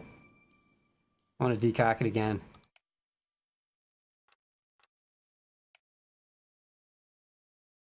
A one button thing. I shouldn't have to press like so. Cool. Oh, look at that spring in there. I remember that now.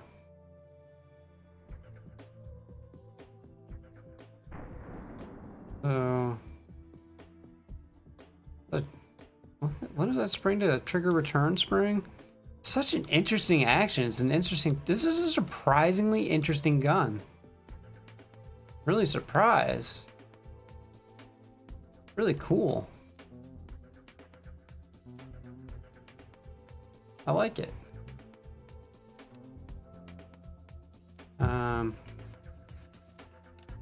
Cutaways for, oh, that's cool.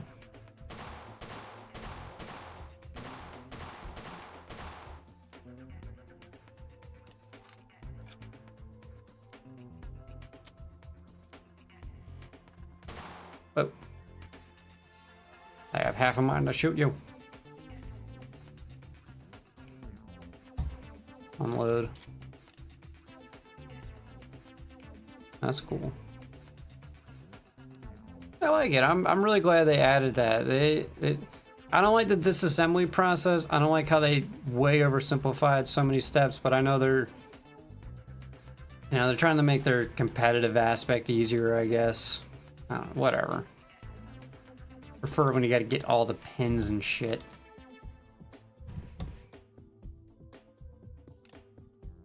New, okay, I already saw that. Grease gun. How much does that weigh?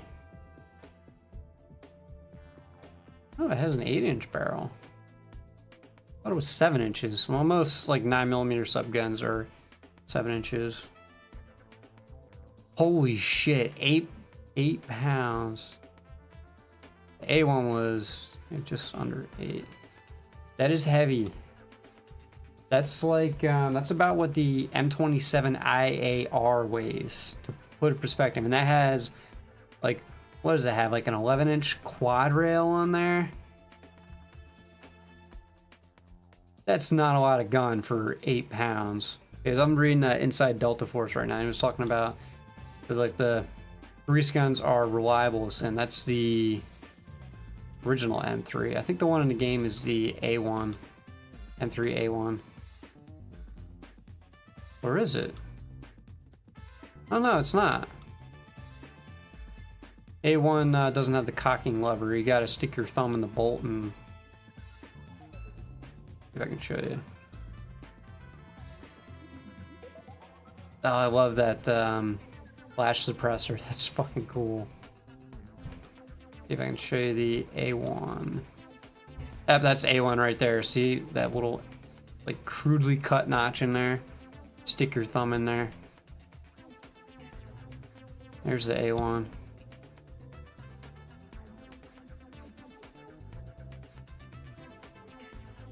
Oh, look at that nicely machined bolt. You can tell that's not an A1. It's got the oiler on the outside. The oiler went in the pistol grip for the A1. Crude ass sights. I think that's an A1.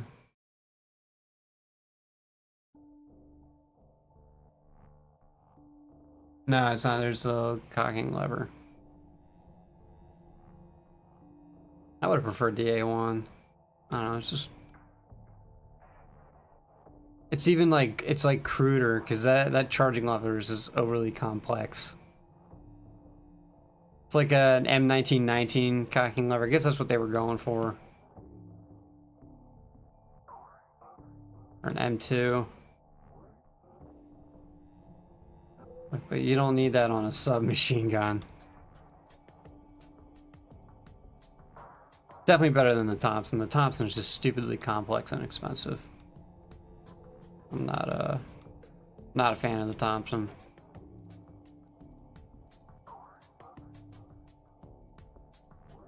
So every time I look at it, I'm just like, why the trigger, even like the firing pin. So much going on in there. I guess, I mean, if it's reliable, it's reliable, but like they were really expensive. I guess they were the equivalent of like a couple grand, I think. I wonder if it gives the cost specs on Wikipedia.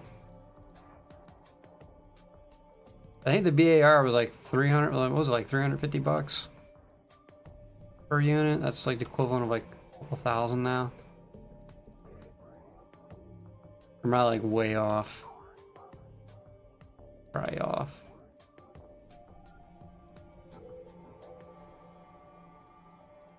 Where's the Thompson? Oh, here we go. This gun actually unlocked. They're cool, don't get me wrong, but look at just like the fluting on this barrel. That's not cheap to do.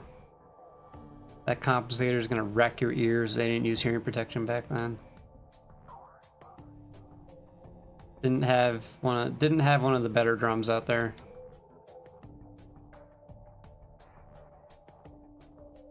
There's one with the side charging handle. They're cool, don't get me wrong. Yeah, I like them without the compensator. Yeah, that I like. Got the side charging handle. They give you the earlier model. Nice. Practical practical shooting competition. I don't like them without the stock. Gross. Your Chicago typewriter. But the criminals didn't like the drums. They like the 20-round stick mags as they're easier to conceal.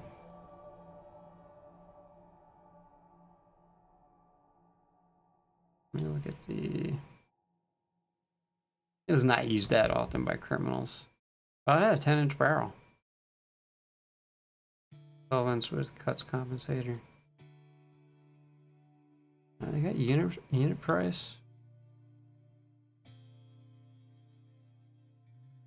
Like this song. 2.7 million were made. A lot of them are just straight up destroyed. A lot of velocity for 45. Effective range 50 meters, my ass.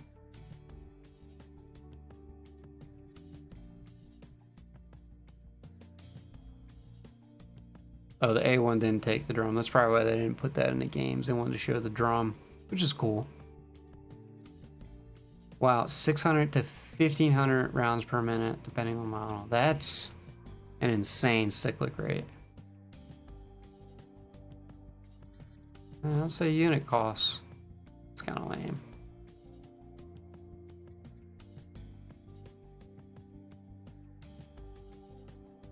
Big gun, man. 32 inches. That's like I guess right around an M4. I know like a 16-inch AR-15 is right around like 36 inches. So yeah, it's right around an M4 with a collapsed stock. The big gun. 10.6 pounds. There are some light machine guns these days with that in that weight range. Which reminds me, the M249 is on its way. I think later in the year they're finally gonna have that. Surprised they didn't already have the M249.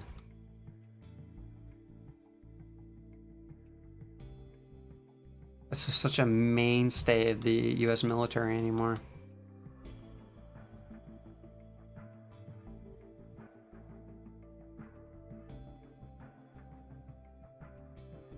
I want to get that fucking belt-fed upper for the AR. These basically the successor to the... I don't remember what the fuck it was called. You know, like a stupidly light LMG. I just want it so I can justify having playing with 223 belts or 5.56 belts. Beretta. This gun will always be cool to me. I hate the slides. I actually like shooting these guns. I'll probably buy one of these literally just for the sake of it. Like in every action movie ever. Nice target size. They do have some with a frame safety. So fucking badass. They do have a crazy muzzle flip to them though, because the slide's so high. I think it's a 93R. Does that have a frame? Doesn't that have a frame safety? Yeah, it does. I don't like the way they did the cuts in that barrel. Oh, that could be really effective for all I know. Like that forward grip. I held a replica one with the stock. It was like way too light. This was, you know, they're always aluminum. Oh, cool.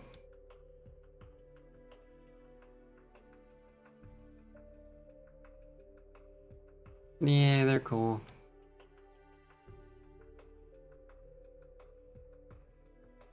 Modern day machine pistol. When did they make that?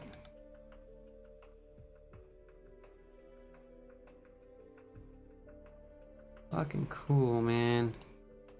Design 1970s. And production numbers. Italian counterterrorism forces.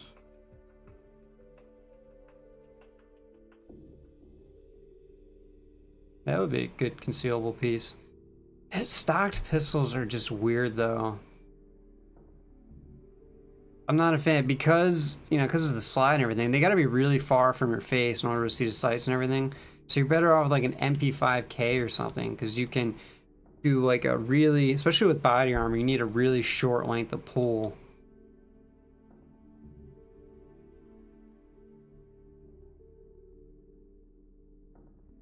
I'm thinking about a stock pistol, but I'd rather just have a legit SPR at that point and just want a really short stock.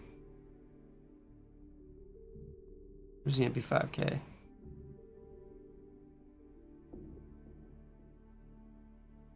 Ugh, Keltec. Get the fuck out of here. But I think Keltec rifles are better than their handguns. EDW, they did not do the reload animations right on this piece. Well, they didn't do the reload animations right on any of the blowbacks, HK delayed blowbacks. You can't insert a magazine on a closed bolt. Or at least that's what the directions say. Oh, nice. That's the civilian model right there. Is that the pre-ban one? It's fucking sick. That is fucking cool. Or now with a 2-point sling. That's a 4.5 inch barrel. That's a compact baby right there. Sick. I don't even miss the vertical grip on it. I'd love to have that. Cute little gun. Maybe make like a little holster for it, like running on the bedside with the sling. So fucking.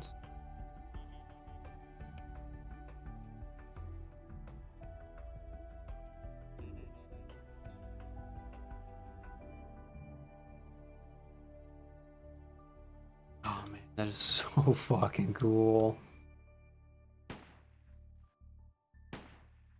I wouldn't even mind it with a 16-inch barrel with like a mock suppressor shroud on it. Like the sole reason to have this gun is because it's cool. Or, you know, for home defense. Can you actually see the round like that? I guess that's early chamber loaded indicator. That's a nice simple slide for stock release. Then I have a forward sling point. That's kind of gay. I'm a 2-point sling kind of guy.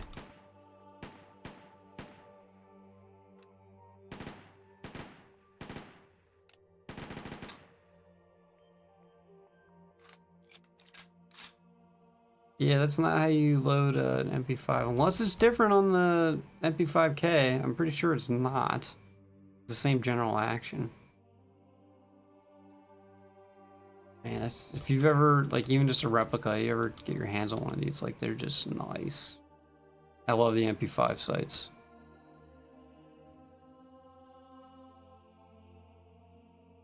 Yeah, check that out. Oh, man.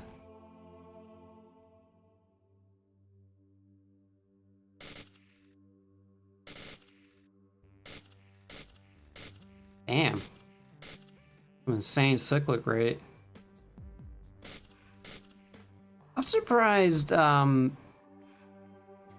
I can't see the baffles and stuff. Man, they just didn't, like, no bore, no baffles.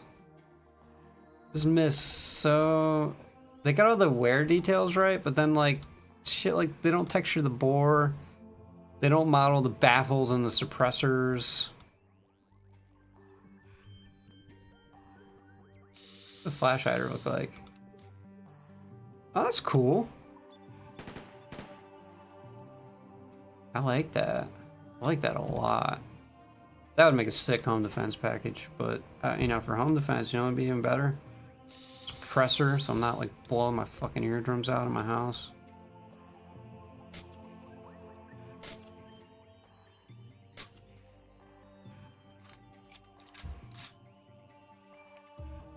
Fire.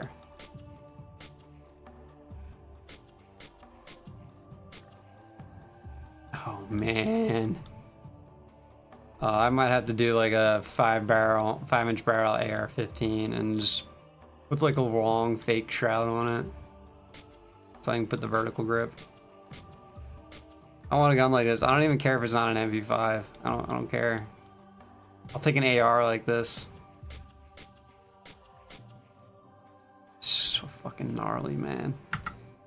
They make 4.5-inch 9mm barrels for ARs. The barrel length. Oh, 5.8 inches? That's got to be the threaded one. Oh, okay. I've been wanting the 5.5-inch AR barrel. I'm actually deciding between 8.5 and 10 inches because I was kind of thinking about doing like a Colt SMG lookalike. But like monetized, like a side charger.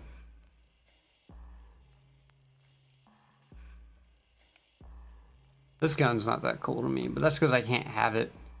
Like when I played Airsoft, a 1-on-1. Now I'm just like, yeah, whatever. I knew somebody that had the Chris Vector replica, and then I had another friend I airsalted with bought an actual Chris Vector semi-auto, and then he was getting the stamp for the stock, so he can make it an SBR, and then he also already had a 45 suppressor. This was before they had the arm braces for it.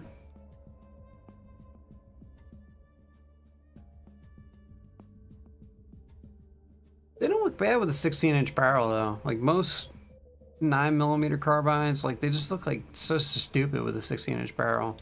Like if you don't put like a barrel shroud over them, like the Evo Scorpion has, like you can get it with a factory barrel shroud already on it to make it look like it's suppressed. And I'm like, yeah, that's pretty much the way to buy it. But even without that shroud, the Evo Scorpion pulls off the look right. But this gun doesn't. I don't know why. I guess it just looks like a skinny suppressor to me. Or they could just put a shroud over it and then it just looks like a suppressed gun. Then you can put a vertical grip on it, the stock. Of course, if you wanted to suppress it, then you'd have an insanely long gun.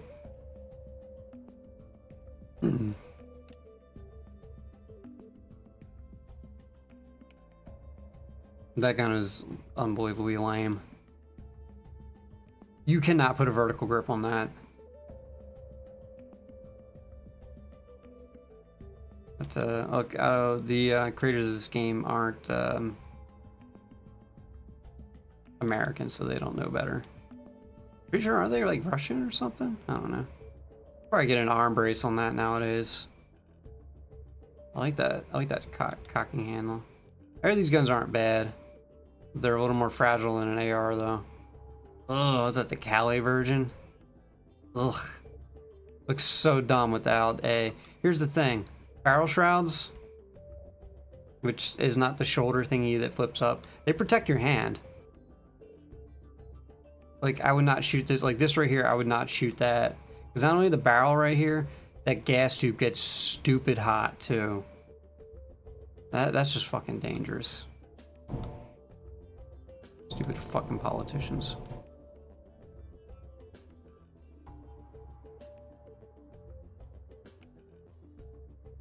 I just don't like, ugh.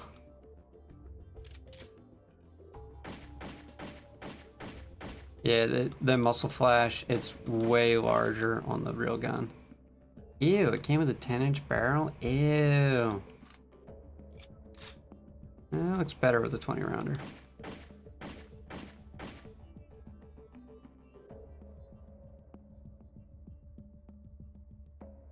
Did it lock open on the last round? I guess you just pull it back to reload. Ew, it's got a push safety. Ew. I do not like push safety. That's why I don't run an 870. There's a wide sight. Let's get a yeah, let's get a handguard. Yeah, okay, there we go. Much better. I kind of like how it leaves that top open. Better cooling, I guess. If you're gonna put a suppressor on, you might as well make it a 2-stamp gun.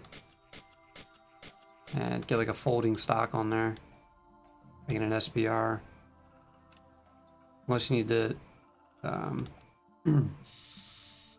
that's a waste of money.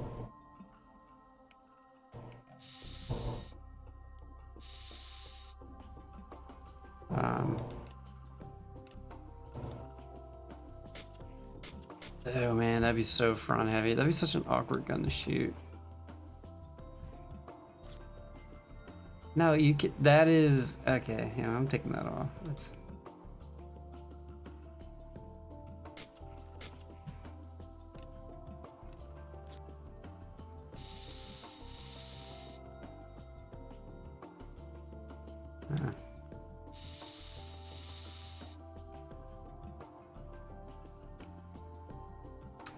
That's right, it's a long stroke piston gun, right?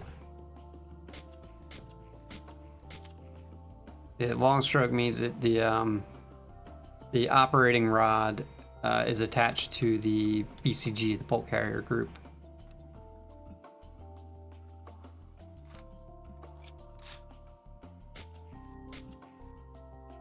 I'll turn on slow-mo.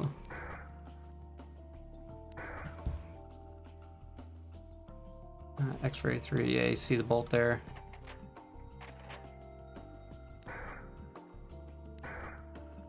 Interesting barrel. I like the barrel profiles.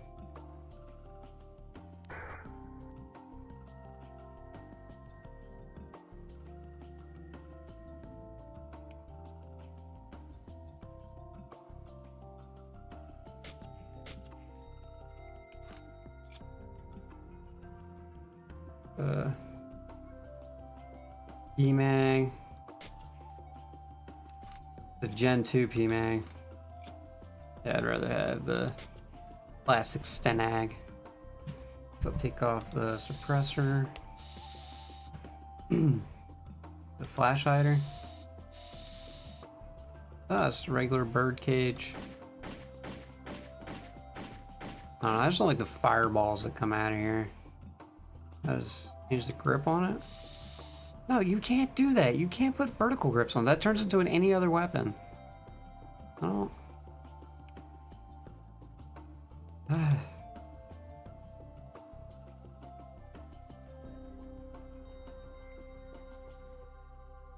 that actually looks pretty cool. I think the dude converted an AR-15 handguard to do that. See, it's also mounted on the top rail. Yeah, that's adapted. Probably a 37mm grenade launcher. I don't know if those are considered firearms. Because I know the 40mm one you need a lot of paperwork for. But a lot of police which I haven't read, police like 37mm because They're not using them for high explosive rounds anyway. So there's a substantial market for the 37 millimeter.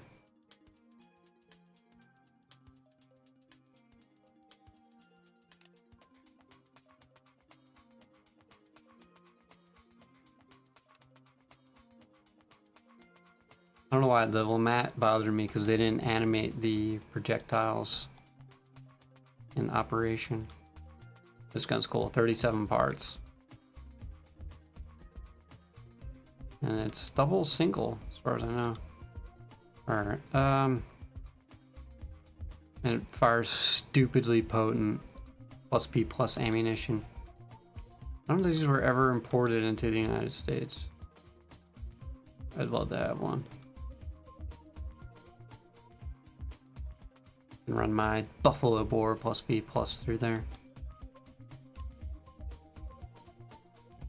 Almost bought an old double barrel a little while back, like late 1800s era, but yeah, couldn't run smokeless through it, so I was kind of like, eh. Look just like this too. Just, I don't know. Just like mounted to the wall, that's all you can do with it. Put it there.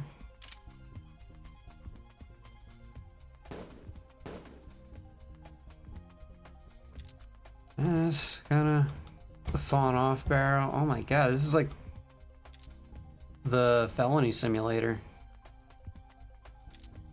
I was hoping to like chainsaw it, yeah.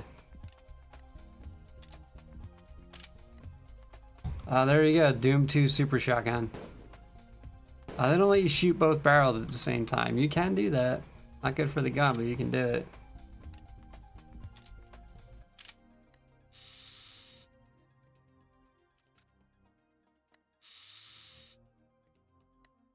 I was doing the whole operation. Oh god. There's your main gun in blood.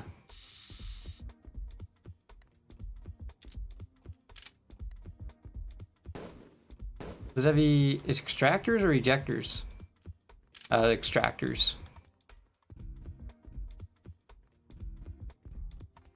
That's not a bad gun to answer the door with. But if you got more than two assailants to deal with, you're kind of fucked.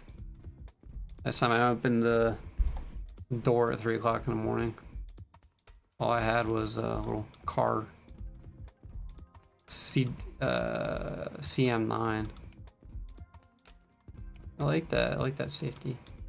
Probably because I have a Mossberg. There's cutaways on this. Oh, cool.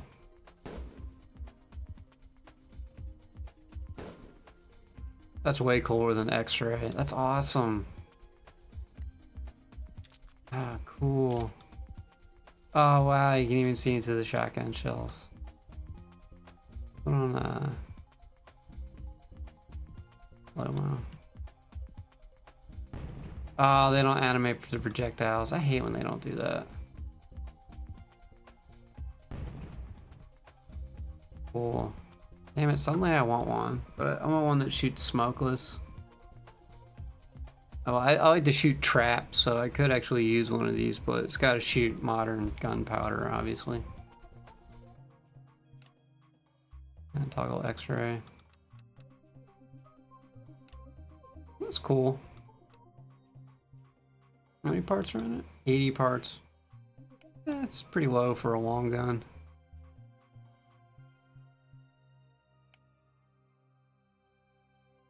Four days. Oh, new model's coming out in 4 days. Oh, the 4006 must have been out in a while.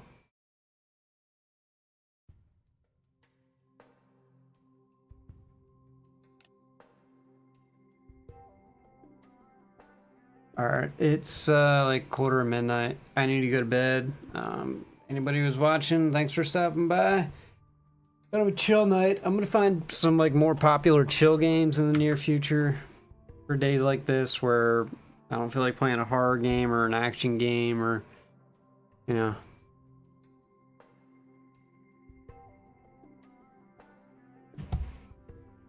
Still,